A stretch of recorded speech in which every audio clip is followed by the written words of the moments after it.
Good morning, children. Welcome to the new chapter, that is chapter 7. In this chapter, we would be discussing about the D and the F block elements of the periodic table. So, if you remember in your class 11, we have discussed the whole elements of S block and a few elements of P block. That is, we have discussed group 13 and 14. In the previous classes, we have also discussed group 15 and group 16, 17 and 18 of the periodic table under the P block elements. Now in today's class, we are going to discuss the D and the A block elements. So our study, the first part of our study is the study of the D block elements. So the D block elements consist of elements that belongs from the third to that of the 12th group of the periodic table, and they constitute the D block elements. The chemistry of this D block element is studied under the horizontal series that are shown below. So we start with the 3D series. So in our group 13, that is the D block elements, they start with the first group. That is, the first group is the 3D series. The 3D series starts with scandium, titanium, vanadium, chromium, manganese, ferrum, cobalt, nickel, copper and zinc.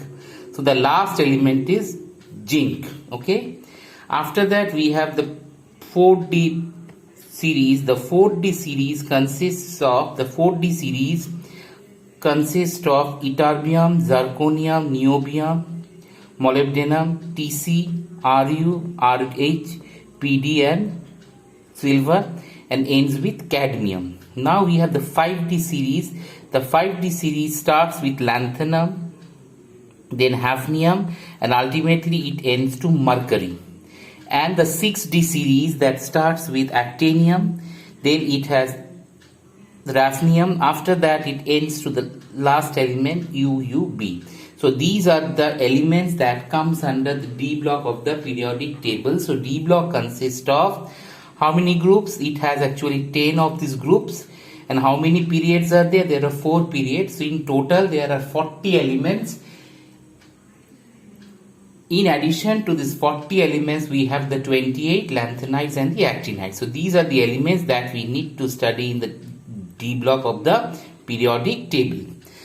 Now in this block, main important characteristics are the D and the A block elements are that they are also referred to as the transition metals. Why are they referred to as transition metals? Because they are located in between the S and the P block, so they are called the transition elements, and the F is called the inner transition metals respectively. Okay, so we can say that D block consists of elements which are referred to as transition elements. A block, they refers to the elements that are actually called the inner transition elements. So under the inner transition elements, we have those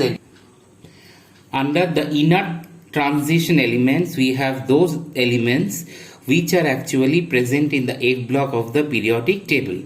Now see, a transition element is defined as the one which has an incompletely filled d orbital. So their configuration starts from D1 to that of D10. Their configuration starts from D1 to that of D10. Okay, that should be the configuration. That is, the last element either enters the D1 or the D10. Okay, and they are generally placed in middle section of the periodic table, having S and P block on its both sides. The groups, that is 3 to 12 of the periodic table, constitute the D block elements. Okay, they constitute the D block elements. So ultimately we can say that the position of the D block elements is actually in between that of the S and the P block. The S and the P blocks are called the representative elements, and D is present in between the representative elements, and hence they are called as the transition element, because in this block we see that the gradual transition from metallic to that of the non-metallic, although all of them are actually metals. Okay, so and their last electron enters any one of the d orbital, right? Now about the electronic configuration of the d block elements. their general electronic configuration, as I have told you, they have n-1 D 1 to 10 NS 0 to 2.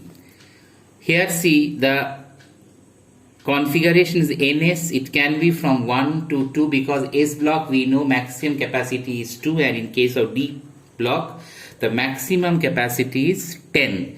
So the filling up of the electron takes place from 1 to 10. That stands for the penultimate shell. So we can say the ultimate shell is the n-1d and the penultimate shell is the ns 0 to 2. However, this generalization may have exceptions. For example, we know that chromium. Now chromium has 24 electrons. Chromium's electronic configuration is 24. If you see, then the configuration comes to 1s2, 2s2, 2p6, 3s2, 3p6, 4s2, 3d4, but actually the configuration changes to 4s1, 3d5, so that it can have maximum number of unpaired electrons, which will give it the maximum stability. The same thing happens in case of copper 29 also. It has the same configuration. It has 4s1, 3d10. Okay, this is how the configuration of copper. So always the tendency is to have the maximum number of half filled or that of full filled orbital that gives the maximum stability. However, this generalization may have exceptions, as I have told you in case of chromium and copper, because they have very less energy difference between the n-d and the ns orbital. Okay.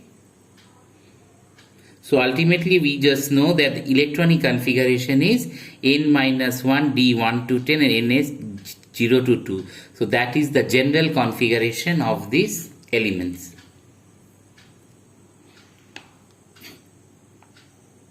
Now we will consider or we will discuss the general properties of the transition elements. That is, we are going to discuss the properties of D block elements. We will going to discuss the properties of D block elements.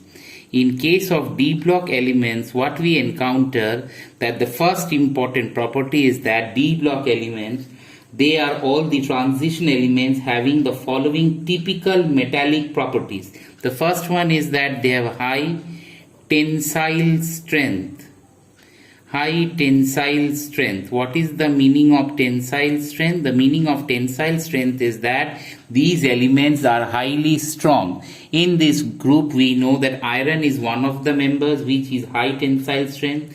They are highly ductile. Gold, copper, silver, all of them are highly ductile. So the second property we can tell you is that they are highly ductile. Now the third property, we know that they are actually malleable. Malleable means they can be changed into fine sheets. We know that silver, gold and copper, they are highly malleable. That means they can be changed into very fine sheets. Now the next is they have high thermal and electrical conductivity, copper. So the fourth property is that they have high thermal and electrical conductivity. High thermal and electrical conductivity. What is the meaning of thermal and electrical conductivity? That is, they are extremely good conductors of electricity, and that's why what we see that copper, silver, they are considered as excellent conducting material. They are considered to be the finest materials which can conduct electric current to a great extent, right? And all these metals have very nice metallic luster. All these metals have a very nice metallic luster. You know, gold, one of the elements, silver, another element, all of them actually have very good metallic luster or shine. So the general characteristics of D block elements, the first point is that they have high tensile strength. Second point, they are ductile. Ductile means they can be changed into fine wax. Also the members are highly malleable. Malleable means they can be easily changed into very fine sheets. These members have thermal and electrical conductivity. What is the meaning of thermal and electrical conductivity? That means they are excellent conductors of electric current.